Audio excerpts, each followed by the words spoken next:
How to tell if your dog has parvo. Canine parvovirus infection, also called parvo, is a highly contagious gastrointestinal disease with a high mortality rate. The virus is common in puppies. Experienced dog owners and breeders often panic when they suspect one of their dogs has parvo. They know how quickly the condition advances and how lethal it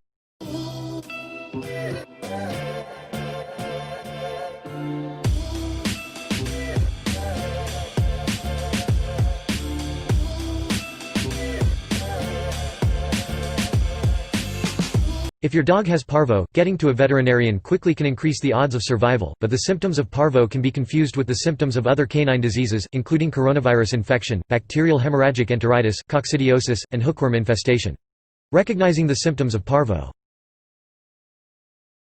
Consider your dog's age. Parvo typically occurs in puppies between 6 and 20 weeks of age, and 85% of all infections occur in dogs under 1 year old. Puppies are most susceptible because they have a very high number of rapidly dividing cells in their stomachs and intestines. These cells are the primary target of the parvovirus. If your dog is older, parvo is unlikely, though certainly not impossible. If your puppy's mother was not vaccinated against parvo, it's possible for the virus to appear even earlier, in the first few weeks of life. Factor in your dog's breed. Parvo is more likely in certain breeds, including Rottweilers, American Pit Bull Terriers, Doberman Pinschers, and German Shepherds. If your dog belongs to one of these groups, be particularly vigilant in watching for parvo. Monitor your dog's behavior. In general, the first sign of a parvo infection is lethargy. Your puppy may become less active, eventually retreating to a corner and staying put.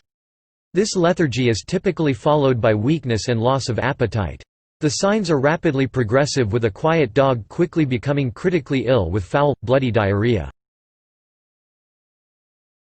Watch for fever. Dogs with parvo usually develop a fever between 104 and 106 degrees Fahrenheit 40 to 41 C. Pay attention to vomiting. Parvo destroys the stomach, which is full of the rapidly dividing cells that the virus targets. The stomach lining becomes irritated and ulcerated, causing your dog to vomit. Pay attention to your dog's stools. Typically the diarrhea associated with parvo is particularly severe. It is as if the dog is passing blood, a very liquid and foul-smelling diarrhea. This may lead to dehydration as well. Check for signs of anemia. Parvo causes gastrointestinal bleeding, which can lead to anemia. To see if your dog might be anemic, press down on the gums. A healthy dog's gums will quickly return to their normal color, usually within 2 seconds. If it takes longer, your dog may be anemic. Anemia may also lead to a noticeable paleness of the gums. So guys, yun nga, bilang isang dog lover, nasa mga kamay talaga natin ang well-being ng mga pets natin. Actually, di ko lang tinuturing na pets tong dalawang alaga ko, bagkus pamilya ang turing ko sa kanilang dalawa. At naniniwala kasi ako na wala silang ipinagkaiba sa mga tao. Dahil kung ano ang nararamdaman natin ay ganun din sila. Kung nakakaramdam tayo ng gutom, nakakaramdam tayo ng sakit, ng saya o ng kung ano man, exactly ganun din ang nararamdaman nila.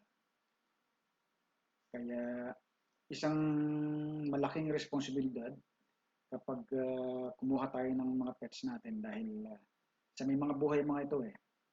At yung existence nila ay totally nakadepende sa atin. Totally nakadepende sa atin talaga.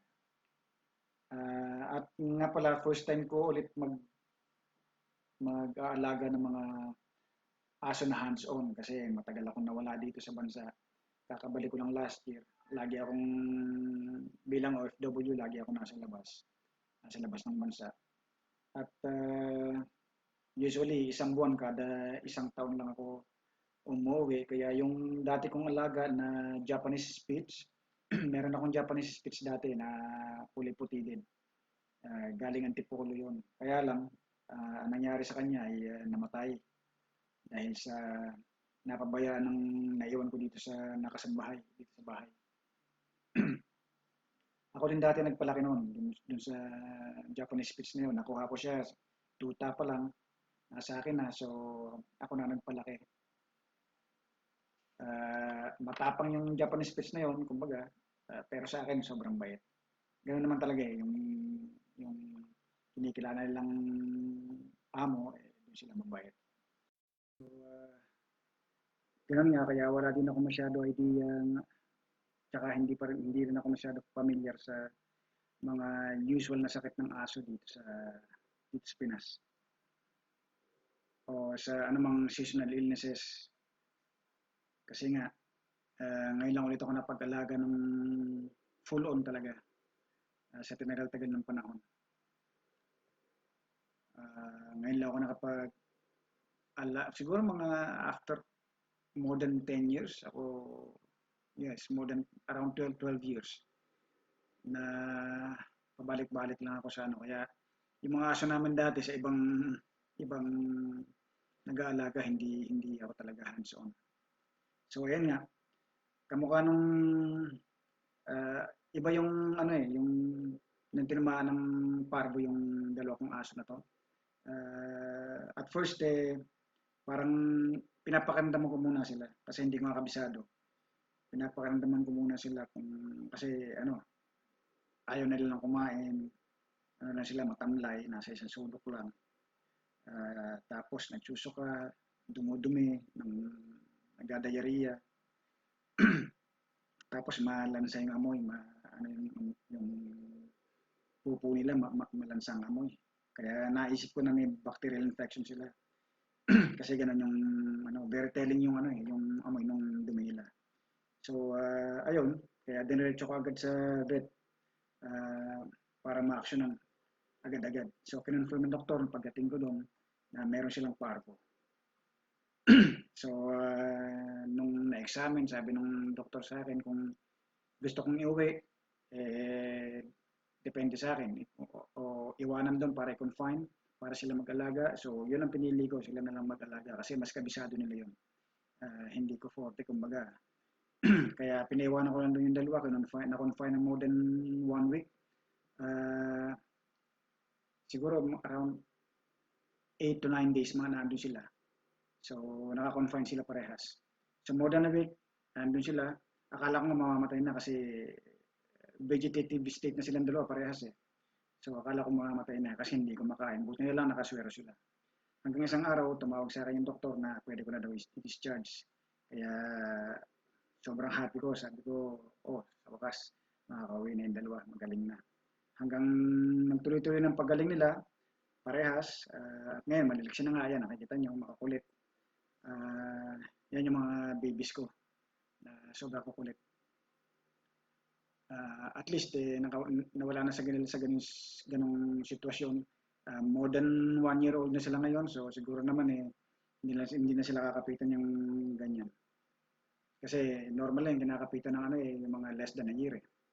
So ngayon medyo kontento na ako. Kampante pala, hindi pala kontento. Medyo kampante na ako. So guys, hope may napulo tayong aral dito sa parvo na to para sa mga pets natin. At mas maganda sigurong makumpleto na yung vaccination nila para hindi na tayo problema kung sakasakali. Kasi yung mga tuta ko dati, hindi ko pa napapa-vaccine. Siguro mas maganda makumpleto yung vaccine para tumibay yung resistensya nila. So, tsaka maging smooth yung pag-raise natin sa kanila. So, thank you guys at hanggang dito lang mga itong vlog natin at maraming salamat sa nanood at uh, sa mga hindi pa po nakaka-subscribe sa akin, paki-subscribe na lang po at paki-like, paki-share na rin po itong channel ko. Maraming salamat po sa panonood. Sana po magkita-kita po ulit tayo sa mga susunod. Uh, at yung susunod ko pong vlog, very interesting din kasi nga, kamukha na nabanggit ko sa inyo, yung prospect na business ko ginagawa na. So papasyalan ko po mga around siguro bukas. So i-upload ko next na upload na.